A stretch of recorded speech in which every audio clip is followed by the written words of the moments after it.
Hello, my name is Rachel Briggs. I'm the branch manager at the Morrow branch, and you are about to learn Candle Making 101.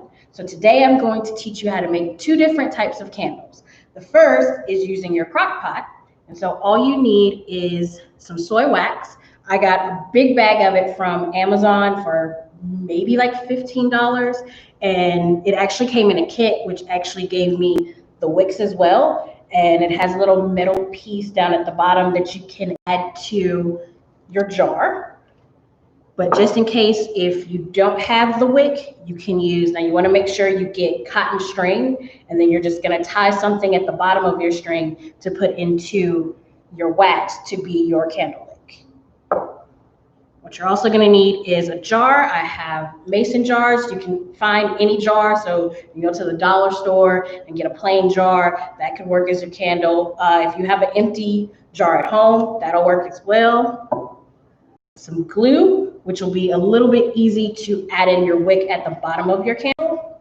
And just a little trick to kind of get your candle wick to stay up. You can stick it in a straw, so when you add your glue to the base, it'll actually stand up and stand in place. So that's a solution. You can also, once your candle wick is in, depending on how tall your jar is, you can actually twist it around the straw to make sure that your wick stays in place. So like that. So the first one is actually using your crock pot. So what you're going to do is you're going to fill your crock pot with at least half water, and you're going to take your empty jar, you're going to pour your wax pieces into your jar, and then you're going to put that jar into your crock pot, and then you're going to turn it on high for at least about an hour, if not two. And so you're going to come back. After, be careful, it can be a little bit hot. Your wax will actually be melted in your jar. Now you can stick as many jars as you want that'll fit into your crock pot. So you don't have to just do it one at a time. If 4 jars fits into your crock pot, you can stick 4 jars in there and they'll all melt at the same time. Now you'll fill it up, and at some point with the candle wax will melt. You may want to go back in and add in some more candle wax and let that melt to get it up to, in a sense, the consistency and the line that you want it to be. So this one I've had on for about 2 hours, and as you can see, I added a little bit more, so it's still a little bit not fully melted, but a vast majority of it is melted.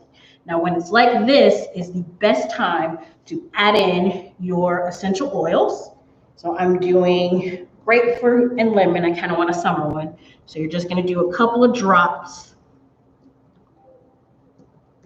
of each. You want a nice scent.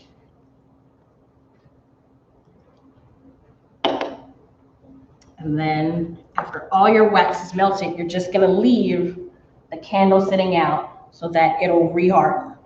And so if you didn't have a chance to put your wick in, now would be a good time to go ahead and set it in your candles, and then that way when it sets, everything will look good. And then at the end, you're just going to use a pair of scissors to cut the wick to your proper size. So I made this one yesterday, so it's fully hardened. So this is my little candle. So that's a quick, easy method to do for, retwist this one, using your crock pot. So just in case you can't find any wax, since everybody's been at home, everybody has been deciding to start a new business, your other option is to do Crisco. Just like they have in the help, Crisco is good for just frying chicken. You can also make candles with it.